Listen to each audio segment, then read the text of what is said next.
What is going on, guys and girls? Welcome back to TV and Me. I'm of course Kevin, and it's time again for The Walking Dead. Let Mark's face be a daily reminder to him and to everyone else that the rules matter.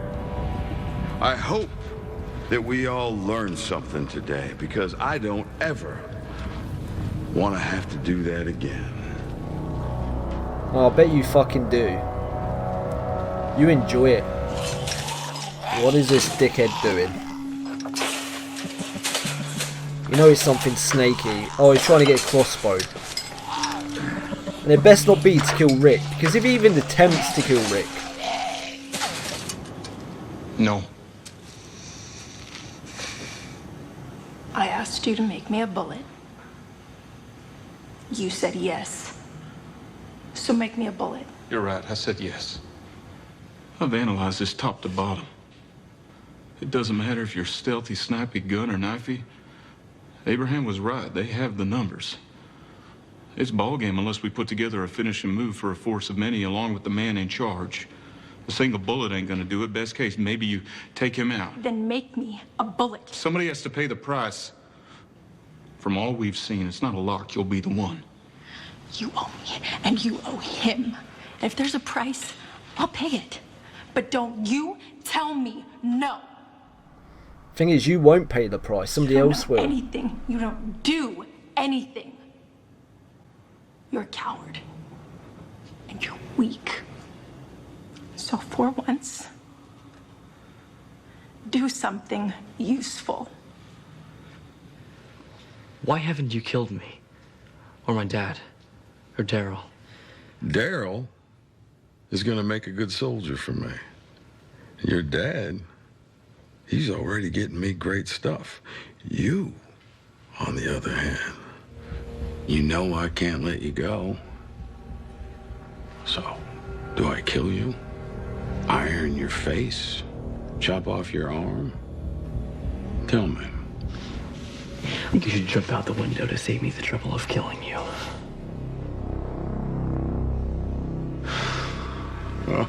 Oh, now there is the kid that impressed the hell out of me. If you knew anything, you would kill us. But you can't.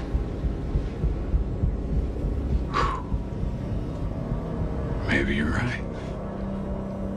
Maybe I can't. Let's go for a ride, kid.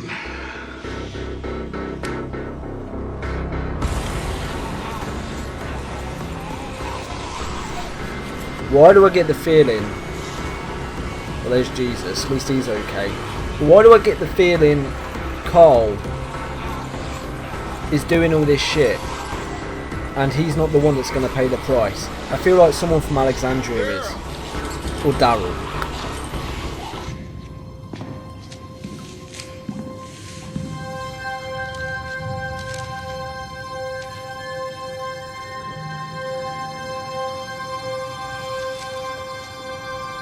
This is a test again, isn't it?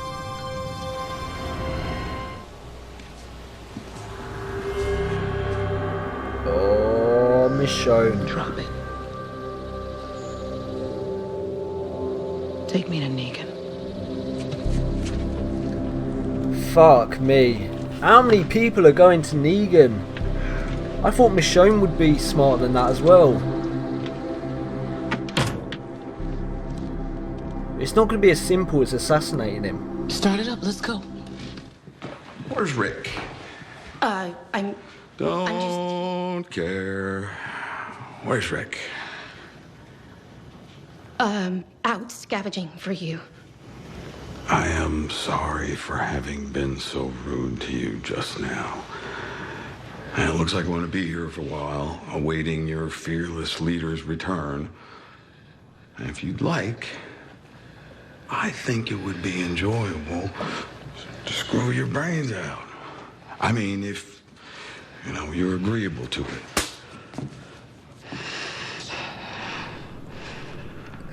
Oh my god. I love it. I love it. I am about 50% more into you now. What the? Just saying.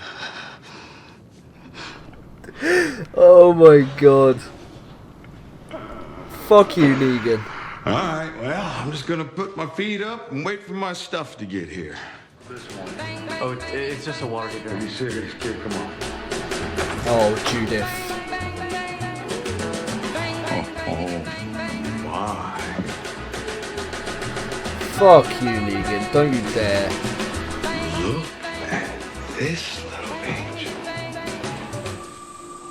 This guy, he's armed. Has food, supplies, ammo. The only way that you have possibly read this far without being shot is that I am dead.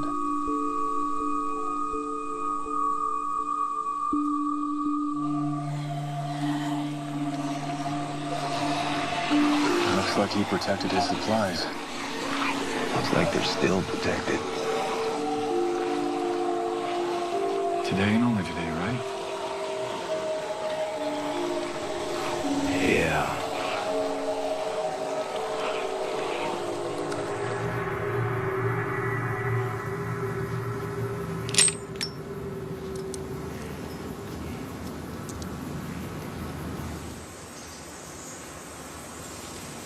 Where did you acquire all this?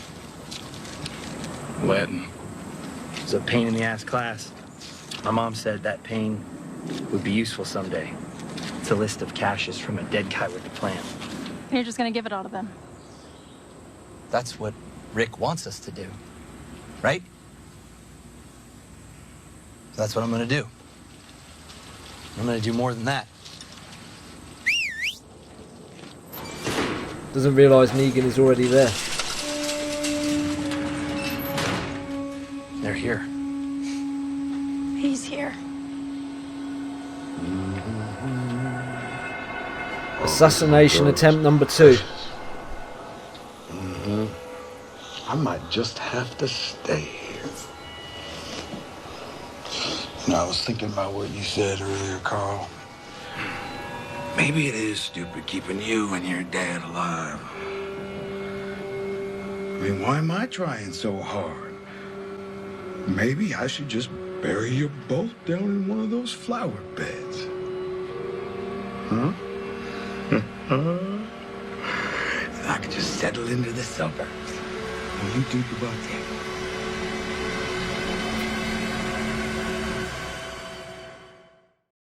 So where do I begin? Where do I begin this review? I guess I should probably start with the 3 assassination attempts going on right now. Number 1, the one that tried and failed. Carl. I mean, I went into depth how stupid I thought it was, and I still feel like that. I don't know how he thought he would ever get away with it, and I honestly thought, you probably saw I was shocked when he did pull the trigger and kill some of the men. I thought he would freeze in that moment, and his brain would kick in, and he'd be like, holy shit, what am I even doing? I should try and salvage this situation. But no, he went full out, he shot, he killed 2 of Negan's men, which we all know he's going to punish someone for, and didn't do the job. You know, which was, like I say, predictable. So he's currently in the captivity of Negan. Even though he's taken him back to Alexandria, he's still in Negan's possession. Negan feels justified in keeping him because he owes him 2 men. And he feels like someone's got to be punished for that. And of course, he's gone back to Alexandria. He's discovered Judith. He has Judith in his hands. And in that last scene at the end there, he threatened Judith. And I feel like Cole's actions could cause him to lash out at Rick, because it's Rick's son, and lash out at Cole by taking it out on Judith. And if that happens, Cole's got to hold some responsibility for that, because it was silly, and I don't care how young he is, anybody could figure out that that was the wrong move. So on to the second assassination attempt, or not even attempt, the assassination plan. Let's go on with Michonne. It seems like Michonne is going after Negan. We saw her shooting that rifle at one point, missing the walker, which told us that she's not a good shot, and she went back to her sword. And in this episode, we also saw her lure in a saviour, trap them, block the road, take them hostage, and tell them to take her back to the sanctuary. But that Saviour doesn't know, or Michonne doesn't know, that Negan isn't at the Sanctuary, he's at Alexandria. So what's going to happen when Michonne arrives at the Sanctuary and he's not there? What is she going to do? Is she going to sneak in, see if she can find Negan, and when he's not there, is she going to find Daryl and help him escape? Or is Negan going to come back and trap her there? I feel like that's something that will happen, because Negan always seems to get one up on everyone. And of course the third assassination attempt is Rosita. She's got Eugene to fashion her a bullet, even though Eugene was right at the moment for not wanting her to do that, because they're all still mourning, they're all still angry, they're acting with emotion rather than intelligence. They're using their heart instead of their brain. And in a situation when you're dealing with an intelligent guy with an army, you have to be smart about every move. And I feel like Cole's one-man attempt at his life was bound to fail. I feel like Rosita's is bound to fail. And I feel like Michonne's is bound to fail. They have to come together and they have to come up with a plan. And I've been racking my brain about this. What is the one way you take down Negan? Because he is an egomaniac and he rules people with fear. And I feel like there's only two options. One, like we say, they team up with the Kingdom, they team up with the Hilltop, they team up with anyone they can find. They go to all-out war, people die on both sides, and hopefully Rick comes out on top, or Alexandria comes out on top. Or the other option is to do the smart thing, build up trust, talk to people within the Sanctuary when you can, you find people you can trust, you can talk to, do it over time. I know you have to suffer during that time, put up with Negan, but the only other way is to topple him from the inside. And the way he rules over people, the way he wields his power, the way he makes people bow, there's bound to be people in his ranks that despise him, that only do what they do out of fear. In fact, I bet it's the majority.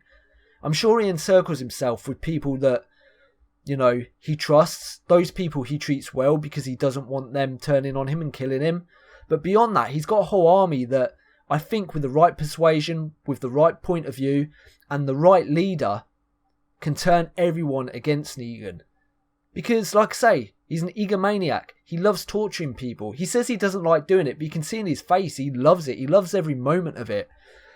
And I keep saying it, but I feel like there's only so much time you can live under the rule of that man, of someone that makes you bow, that someone that takes advantage of everyone, that takes your wife. There's only so much time before you break. And I feel like with the right leader, maybe Rick, I don't know, his own men will turn against Negan. And I feel like that's the only way that eventually he will get taken down. Because with a war, which is also possible I guess, but with a war, there's going to be a lot of death and a lot of risk because there's no guarantee. That's just me coming up with weird ideas though. I'm just trying to look at ways that Negan can be defeated. And those are the only two options I can see. And I do favour the doing it from the inside because I feel like there's possibility there, like I say, because of the way he treats people, because he rules with fear. You can eventually turn the masses against the dictator, because I saw in that one scene when he used the iron on that man's face, everyone in the room was bowing to one man, and the only reason they're bowing to him is because he holds the power, and power is an illusion. Power is where you think it is, and once those people realise that he's one man and he's making the hundreds bow, they can turn on him. It takes one brave person, one person at the right moment to put a knife in his back, to put a knife in his heart, to put a gun to his head and pull the trigger, and suddenly his rule is over. But that is wishful thinking from me, because I feel like the showrunners have big plans for Negan, because he is charismatic, he is funny, he is a good character, he makes me laugh now and again, and I do enjoy watching him on screen. But beneath that charisma, beneath that smile, behind those jokes, there is an evil, evil man. An evil man who enjoys the pain and suffering he deals out. And no amount of charisma and jokes are going to make me not cheer when the death blow does come. Two other things I want to briefly touch on from this episode as well. The first is Dwight. I feel like in this episode they were trying to make me feel sympathy for the Dwight character again, but I felt some slight sympathy for him before, and then he went and pissed that away when he was an arsehole to Rosita. You know, he was being a dick with a smile on his face just because he could. And if they want me to feel sympathy for Dwight, I have to understand that he's not enjoying what he's doing under Negan. And in that moment with Rosita, when he tipped her water out, when he took her cap, it seemed like he was enjoying the power. So in that moment, I was just like, you know what, fuck you, Dwight. You are enjoying what you're doing under Negan. You don't feel bad. You're an arsehole. And because of that, I'm struggling to feel bad for Dwight. Maybe that will change further down the road, but again, it's not working on me. The second thing I want to talk about is how Negan seems to be grooming Carl. Well, that's how it came across to me in this episode. And I see it as being for one or two reasons. Number one, he sees Carl as some sort of young Negan. He sees him as an heir. He sees him as someone he can mould and shape to become as big a psychopath and lunatic as he is. And the second thing is that he's grooming Carl to try and make Carl like him. I know he's doing evil stuff to him and that, but he's doing it in a weird way. He's hiding it, like I say, behind jokes and that smile. And maybe he's doing that to turn Carl against Rick. Because we all know Negan likes to play games and torture people by hurting other people. So the ultimate version of that for Rick would be him turning Carl against his own father. Imagine the torture that would be for Rick internally. The emotional trauma. That his son now wants to be with him. He wants to be with Negan. The man that killed Glenn. The man that killed Abraham. The man that swings his bat and threatens everyone. Imagine how devastating that would be to Rick. And I feel like it's one of those two reasons for why he's doing what he's doing with Carl and why he's keeping him alive and why he's saying he loves Carl and how brave he is and how upfront he is. And I don't know which is worse, to be honest. But that's about it for that episode. Like I say, 3 assassination attempts. Carl got caught out. We always knew that was going to fail. Michonne is on her way to the sanctuary, I believe. That's what I'm assuming. So we're going to find out what happens with her. Is she going to help Daryl escape? Or is she just going to get caught and be another prisoner? And we also have Rosita. Rosita has a gun. She's at Alexandria. She knows Negan's there. Is she going to go up to him, pull the trigger, and end this whole horrible nightmare that's going on? It's possible, but like I say, I feel like they've got bigger plans for the Negan character, so it's bound to fail. Apart from that, I should briefly mention Spencer, who is trying to sow seeds of doubt in people's minds. He's going around like a snake, talking behind Rick's back, saying, you know, we should do something. But I know Rick is probably not in the right frame of mind at the moment to lead. But going behind his back and trying to turn people against him isn't the way to go about things. They should, and I honestly feel like this, they should live by Negan's rule at the moment, but build towards a bigger plan. Build to a smart plan. And if it goes wrong when you've done all your planning, you've done all your reconnaissance, you've done everything you need to do, then you did your best and you failed. But Spencer going behind Rick's back is fucking with all that because he's creating inner drama, which then takes the focus off Negan and the problem at hand. And he's just adding to the cascading problems that are hitting Alexandria at the moment. What's going to happen next episode? My guess is we're going to see the second assassination attempt, like I say, with Rosita and the gun. Is she going to go through with it? Is she going to realise in that moment that it's not the right thing to do at that particular point in time? Especially with Judith on his lap as well, because her life is in danger. And I've got to say, I hated seeing that scene, Judith on his lap. It made me feel a bit sick because I know who he is and what he's done. But yeah, I feel like Rosita, like I say, is bound to fail as well. And then I guess we're going to see more of Michonne and what happens with Michonne at the Sanctuary. But I know we've got a whole heap of crap coming because next episode is the mid-season finale. And we all know mid-season finales mean cliffhangers, they mean devastation, and sometimes they mean death. So I'd like to say I'm looking forward to the next episode, and I am. But I'm also wary of what's going to go down with Rosita because she's super emotional at the moment with good reason, but she's not thinking straight. And we all know Negan's not going to go down without a fight. So until the next time, guys and girls, thank you for watching. I really appreciate it. And until then, bye-bye. Thank you for watching The Walking Dead Weekend with me. If you enjoyed this video, please leave a thumbs up because it helps me and it helps the channel grow. Also, if you've got any thoughts or theories about the episode, remember you can leave them in the comments section below. But please, no spoilers. If you'd like to support me even more than you do now, you can find me on Patreon, where for as little as $1 a month you can take part in Patreon polls or even get early access to my videos. And finally, if you want to keep up to date with the channel, you can find me on Twitter at TVandMeReacts, or you can subscribe.